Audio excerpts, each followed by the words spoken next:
Hey my friends, happy Tuesday. Today is Tell Me About It Tuesday. So we're going to read some Because of Winn-Dixie, and then there will be a writing prompt at the end that I want you guys to turn in on either Google Classroom or Class Dojo, whether you want to type it on a Google Doc and submit it that way, or if you want to write it at home and then take a picture of it and send it to me. Either one is totally fine. So we are on we're going to read chapter 13 and 14 today in Because of Winn-Dixie. And I can't believe we're already on chapter 13. But just to kind of recap a little bit, we have learned a lot about Opal, right? And we've learned that her life was very different before Winn-Dixie came along, and Winn-Dixie's really just made her happier and has brought her a lot of new experiences, right? She's starting to make friends, she got a job, she's meeting new people, she got invited to a birthday party. And so we're just learning how her life's changing, and she's collecting all these stories. That was kind of the last thing that she was talking about, is how she's collecting all these stories because she really, really wants to meet her mom and be able to tell her mom all of these stories and make her laugh a little bit one day, right? I think her mom is on her brain a lot. She doesn't really know her. Her mom kind of left. But it seems like her mom is really important to her, even though she doesn't really know her. So we're gonna keep reading. Grace is gonna talk to us in the background because that is her new thing, to talk all day long. But here we go, chapter 13. Me and Winn-Dixie got into a daily routine where we would leave the trailer early in the morning and get down to Gertrude's Pets in time to hear Otis play his guitar music for the animals. Sometimes Sweetie Pie snuck in for the concert too. She sat on the floor and wrapped her arms around Winn-Dixie and rocked him back and forth like he was a big old teddy bear.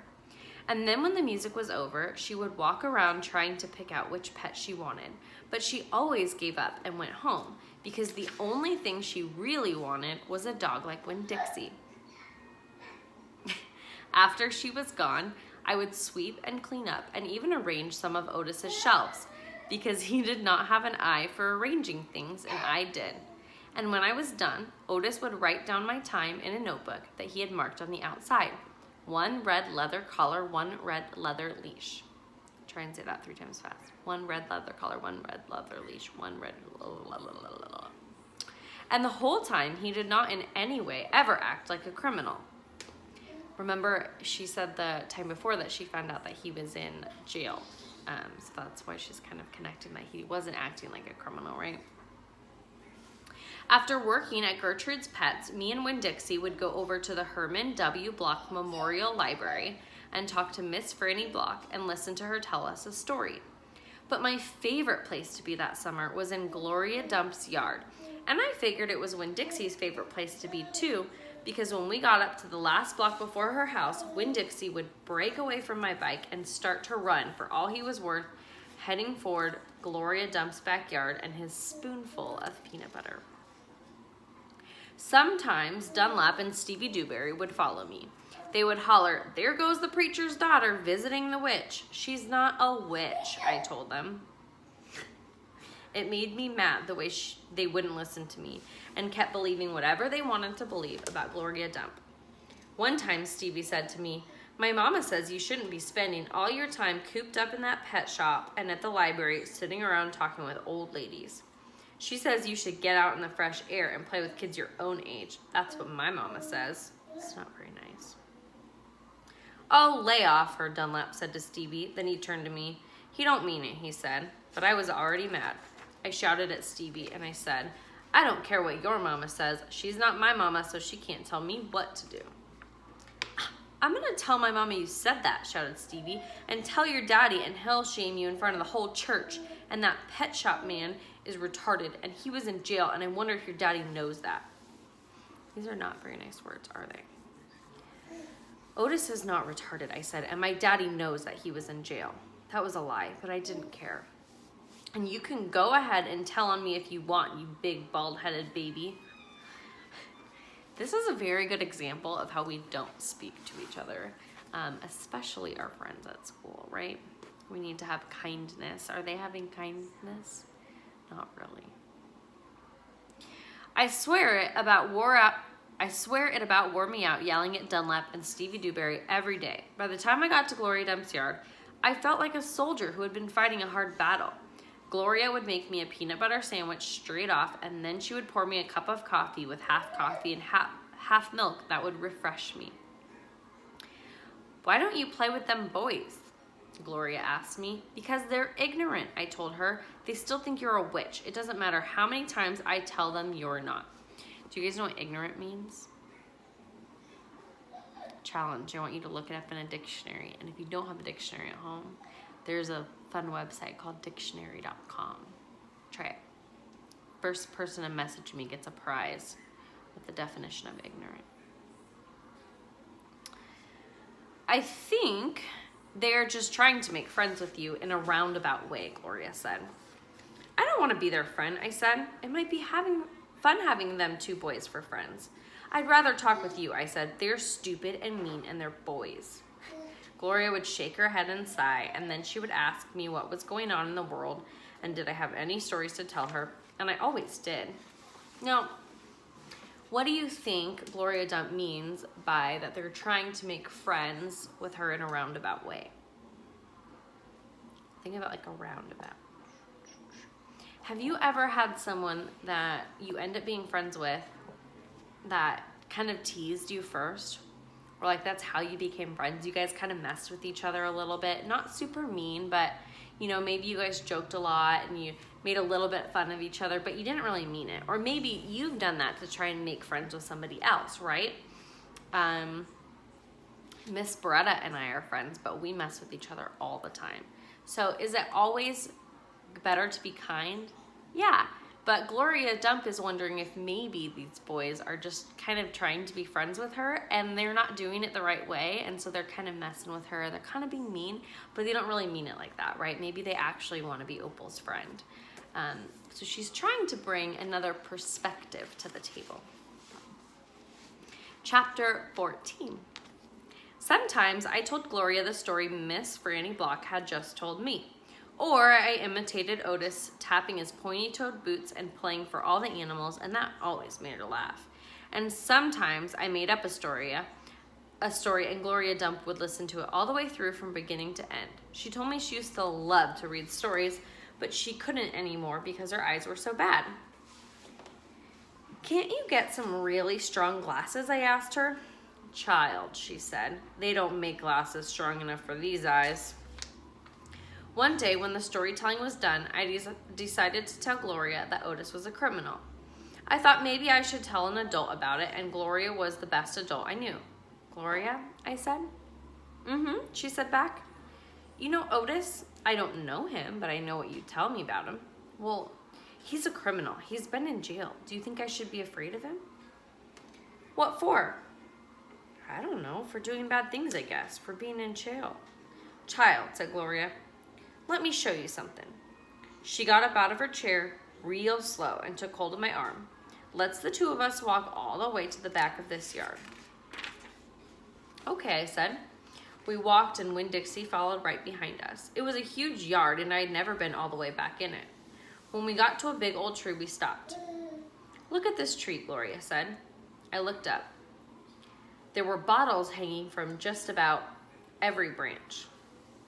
The bottles were all tied on with string, and some of them were clanking against each other and making a spooky kind of noise. Me and Winn-Dixie stood and stared up at the tree, and the hair on top of his head rose up a little bit and growled deep in his throat. Gloria Dump pointed her cane at the tree. What do you think about this tree? I said, I don't know. Why are all those bottles on it? To keep the ghosts away, Gloria said. What ghosts? The ghosts of all the things I've done wrong. I looked at all the bottles on the tree. You did that many things wrong? I asked her. Mm-hmm, said Gloria. More than that. But you're the nicest person I know, I told her. Don't mean I haven't done bad things, she said. There's whiskey bottles on there, I told her. Child, said Gloria Dump, I know that. I'm the one who put them there. I'm the one who drank what was in them. My mama drank, I whispered. I know it, Gloria Dump said. The preacher says that sometimes she couldn't stop. Mm-hmm, said Gloria again. That's the way it is for some folks. We get started and we can't get stopped. Are you one of those people? Yes, ma'am, I am, but these days I don't drink nothing stronger than coffee.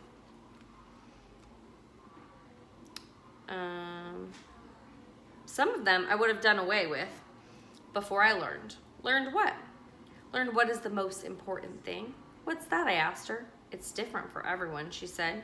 You find out on your own. But in the meantime, you got to remember, you can't always judge people by the things that they've done. You've got to judge them by what they're doing now. You judge Otis by the pretty music he plays and how kind he is to them animals, because that's all you know about him right now, all right? Yes, ma'am, I said. And them Dewberry boys, you try not to judge them too harsh either, all right? All right, I said. All right then, said Gloria Dump, and she turned and started walking away. Winn-Dixie nudged me with his wet nose and wagged his tail. When he saw I wasn't going, he trotted after Gloria. I stayed where I was, and I studied the tree. I wondered if my mama, wherever she was, had a tree full of bottles, and I wondered if I was a ghost to her, the way she sometimes seemed like a ghost to me. So what message was Gloria trying to give Opal and us here? We can't always judge a book by its cover, right? Isn't that funny? Because we're reading a book, and here's our cover. That's Winn-Dixie. But you can't always judge a book by its cover, right? Gloria seems like, well, first, we thought she was a witch because we listened to these Dewberry boys, right? And then Opal meets her, and she turns out to be this very, very nice lady. And Opal thought that she had never done any wrong. And then Gloria tells us that she had troubles in her life, and she didn't always make the right choices, and she had some problems, right? But that doesn't change who she is now. She's a good person now, right? My goodness, Grace. So I want you guys to write me a paper about maybe a time that you don't want someone to judge you by that time, right? You don't want to be the book cover that's being judged. Let me kind of explain what I mean. Was there ever a time that you did something that wasn't the best thing? And it's not really like you, right? Maybe you were really mean to a friend at school one time. And are you normally mean to people? Maybe you're really, really, really nice all the time, but you were mean this one time. And can you imagine if everyone judged you based off that one time that you were mean? What if you were just super grumpy that day? What if something else upset you, right? So tell me about that time and tell me like what you were feeling and then why you don't think people should judge you off that time, right? Maybe it's something more silly. Maybe it's you are like the best basketball player at JJ or the best soccer player at JJ, and one time you fell right on your face, right? And if someone was watching you and had no idea how good of a soccer player you are, or how good of a basketball player you are, they would think you were terrible, right? You don't want them to judge you off that one little moment, right? Tell me about that. What did it make you feel? Why do you not want people to judge you based off that, okay? Another example is Miss Duncan doesn't always have the right answers, right? What if someone walked in our classroom and Miss Duncan had just told you something that was not right, and Miss Duncan said, oops, my bad, teachers make mistakes too, right? And then I fixed myself. But what if that person walked in and that is the only time they ever saw me teach? They might think I was the worst teacher ever, right? Which isn't true. I hope not, at least. So I wouldn't want someone to judge me based off that one little moment where I made a mistake or told you guys something that wasn't right and I had to backtrack and say, just kidding, I messed up, right? We all make mistakes, no one's perfect, and that's okay. And so I want you guys to tell me about a time that you made a mistake or that you weren't perfect. And I just want you to tell me about your feelings, okay? Just kind of explain to me how you felt then, maybe why that happened, and how you feel about it now, and why you want people to look at a different part of you. What's the good part of you that you want people to think about, okay? Take some time and think about it. Don't just write something silly.